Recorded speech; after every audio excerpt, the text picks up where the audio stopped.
లోకేష్ గారి దగ్గరికి యాక్సెస్ విషయంలో కానీ కార్యకర్తలు నాయకులు కలుస్తూ ఉంటారు. సీనియర్ నాయకులు ఎక్కువ చంద్రబాబు నాయుడు గారిని కలుస్తారు. సెకండరీ వీళ్ళు యంగ్స్టర్స్ లోకేష్ ఎప్పుడు యాక్సెసిబిలిటీ ఉంది, నో డౌట్. ఇప్పుడు వాట్ అబౌట్ క్యాడర్? అంటే క్యాడర్ తోటి ఇప్పుడు ఎక్కడికి వెళ్ళినా కానీ Lokesh making it a point అనమాట. క్యాడర్ తోటి కలవాలి, మాట్లాడాలి, డైరెక్ట్గా వితౌట్ ఎనీ ఇన్హిబిషన్స్ మాట్లాడాలి అనేది ఆయన పెట్టుకున్నాడు. చాలా చోట్ల అది చేస్తున్నాడు. అది అంటే కార్యకర్త అంటే అనేసరికి వాళ్ళు ఏంటంటే యాక్టివ్గా ఉండాలి.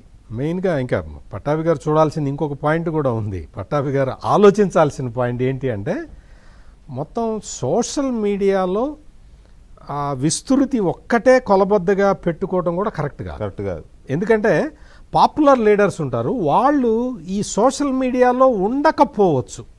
అసలు సోషల్ మీడియా క్రైటీరియా కాకూడదు. కానీ మీకు ఫేస్బుక్ ఫాలోయర్స్ ఎంతమంది ఉన్నారు, లేకపోతే ఇన్స్టాగ్రామ్ ఫాలోయర్స్ ఎంతమంది ఉన్నారని చూసి ఆ ఒక్క క్రైటీరియాలో మీరు ఇదిగో వీడు పని చేస్తున్నాడు, వీడికి ఫాలోయర్లు లేరు కాబట్టి వీడు పని చేయటం లేదు అన్న క్రైటీరియా పెట్టుకుంటే మాత్రం అది ఖచ్చితంగా తప్పు అవుతుంది. పట్టాభి గారు మీరు దాన్ని మాత్రం అది సెట్ చేసుకోవాలండి. అది సెట్ చేసుకోవటం. ఇంకొకటి ఏంటంటే ఈ ఐవీఆర్ఎస్, ప్రతిదానికి ఐవీఆర్ఎస్ అంటున్నారు కదా, అది కొంచెం దాన్ని కూడా కొంచెం తగ్గించాల్సి ఉంటుంది. ఎందుకు అంటే ప్రజాభిప్రాయం మీకు ఆటోమేటిక్గా మీరు ఎవరన్నా రాంగ్ క్యాండిడేట్కి ఇస్తే ఆటోమేటిక్గా వచ్చేస్తుంది. మీరు రాంగ్ క్యాండిడేట్ని సెలెక్ట్ చేశారు అని ఎవ్వడికి మొహమాటం ఉండదు. అందులో తెలుగుదేశం పార్టీలో చాలా స్వేచ్ఛ ఉంటుంది. ఓపెన్ గా చెప్పేస్తారు,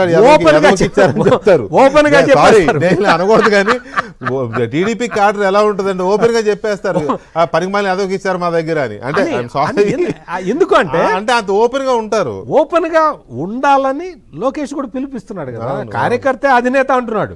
అందుకని కార్యకర్త ఖచ్చితంగా అధినేతలాగే ఫీల్ అవుతూ ఉన్నాడు.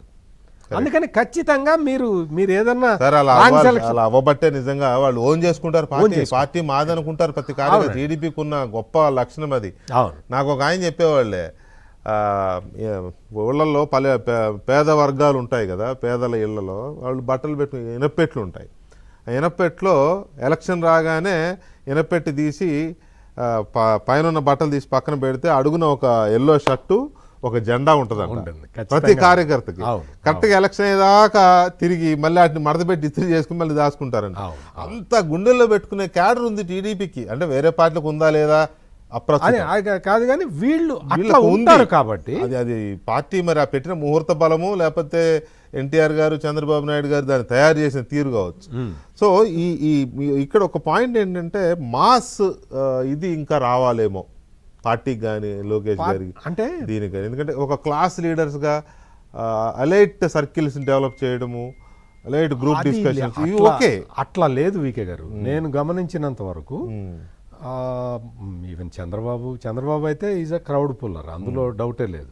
ఆయన మాట్లాడే విధానం, ఆయన చెప్పే విధానం, ఎవ్వరు కూడా ఈ సమాజం ప్రస్తుతం ఉన్న సమాజంలో నీతులు చెప్పి మీరు బాగుండండి, బాగా బతకండి అని చెప్పేవాడు ఎవడన్నా ఉన్నాడండి? చంద్రబాబు పబ్లిక్ మీటింగ్లో కూడా మీరందరూ బాగుండాలి, మీరు చక్కగా ఉండాలి, మీరు ఆస్తి తగాదాలు మంది పిల్లల్ని కనొద్దని చెప్పినా ఆయనకే చెల్లింది, కనండి అని చెప్పినా ఆయనకే చెల్లుతుంది. ఆయన విజన్ ని జనం వల్ల నమ్ముతారు కాబట్టి చెప్తే. ఇంకొక ఇది వీకే గారు, పొలం దగ్గర తగాదా ఆడుకోమాకండి అన్నదమ్ములు అని ఎవడన్నా చెప్పగలుగుతాడండి? తగాదా ఆడుకోవద్దండి, మీరు తగాదా ఆడుకుంటే మీ ఇద్దరికి నష్టమే అని చెప్పే అంత ఇది చొరవ ఎవరు తీసుకో. ఇంకా ఎక్కువ తక్కువ మాట కొట్టుకుని సావండి అని చెప్తారు. కొట్టుకుంటే కదా వీళ్ళకి ఉపయోగం ఉంటది, రాజకీయ నాయకుడికి ఉపయోగం ఇద్దరు కొట్టుకుంటే కదా. అదే కదా, అటువంటిది కలిసిపోమని చెప్పడం అంటే ఇటువంటివి చెప్పటం. లోకేష్లో ఇంకొక పాయింట్ ఏంటి అంటే ఆయనకున్న మెమరీ పవర్ అండి. మీరు ఒకసారి కనిపించి మళ్ళీ ఒక సంవత్సరం తర్వాత కనపడితే పేరు పెట్టి పిలుస్తారు.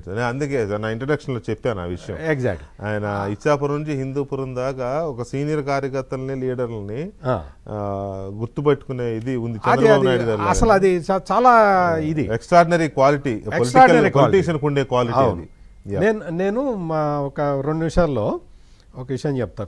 సన్నిధానం నరసింహ శర్మ గారు అని, ఆయన గౌతమి రాజమండ్రి గౌతమి లైబ్రరీ ఆయన ఒక చిన్న ఎగ్జాంపుల్ చెప్పారు. చంద్రబాబు నాయుడు అప్పుడు గ్రంథాలయ శాఖ మంత్రిగా ఉండే టైంలో ఈయన అక్కడికి వెళ్ళినప్పుడు రాజమండ్రి వెళ్ళినప్పుడు గోదావరి ఎక్స్ప్రెస్ ఒక అరగంట లేట్ ఉందిట. ఆ లేటు అవటే వీళ్ళందరూ ఫేర్వెల్ ఆయనకి పంపించడానికి వచ్చారు, మంత్రి కాబట్టి పంపించడానికి వెళ్ళారట. ఒక అరగంట లేట్ ఉంది అంటే ఆ అరగంటలో అక్కడ ఉన్న లైబ్రేరియన్స్ తోటి సమీక్షా సమావేశం పెట్టాట ఆయన ప్లాట్ఫామ్ మీద రైల్వే ప్లాట్ఫామ్ మీద పెట్టి అరగంట లేట్ అయితే గోదావరి ఎక్స్ప్రెస్ అరగంట లేట్ అయితే ఎవరన్నా వెళ్ళి రిటైరింగ్ రూమ్కి వెళ్ళి రెస్ట్ తీసుకుంటారు. ఈయన అప్పటిదాకా తిరిగాట, వాళ్ళతోటే తిరిగాడు. ఇందాకటి దాకా మాతోటే ఉన్నారు కదండి అంటే లేదు మీ బాధలు చెప్పండి అని చెప్పి వాళ్ళ బాధలు విన్నట్ట. అంటే ఆయన చెప్తూ ఉన్నారు, ఆయన చెప్పి ఇట్లా ఉంటుందండి చంద్రబాబు. అప్పుడే ఆ రోజుల్లో టైంని ఎట్లా క్యాష్ చేయాలి, దాన్ని ఎట్లా ఉపయోగించాలి అనేది ఎగ్జాక్ట్లీ ఇప్పుడు నేను చెప్పిన విధానాన్ని ఇప్పుడు లోకేష్ పాటిస్తూ ఉన్నాడు. లోకేష్ ఏదైనా టైం గ్యాప్ దొరికితే వాళ్ళతో మాట్లాడటం, వీళ్ళతో మాట్లాడటం, ఇటువంటి కార్యక్రమాలు ఆయన చేస్తూ ఉన్నాడు. నాట్ ఓన్లీ ఫర్ పొలిటీషియన్ అండి, ప్రొఫెషనల్ లో ఉన్న వాళ్ళకైనా టైం మేనేజ్మెంట్ అనేది ఈ రోజుల్లో అంటే ఆ రోజు చంద్రబాబు చేయటం వేరు, ఇప్పుడు లోకేష్ చేయటం వేరు. దేన్నైనా సంపాదించవచ్చు కానీ టైంను సంపాదించుకోలేదు. అందుకని అది తెలిసిన వ్యక్తి కాబట్టి చంద్రబాబు నాయుడు గారు దానికి అంత వాల్యూ ఇచ్చారు. లోకేష్ కూడా అది ఫాలో అవుతున్నారు. ఎనీవే, లోకేష్ గారికి మరొకసారి శుభాకాంక్షలు, అభినందనలు తెలియజేస్తూ ఈ డిబేట్ ద్వారా thank you very much Pattabhi గారు, సత్యమూర్తి గారు అండ్ అరవింద్ కుమార్ గౌడ్ గారు.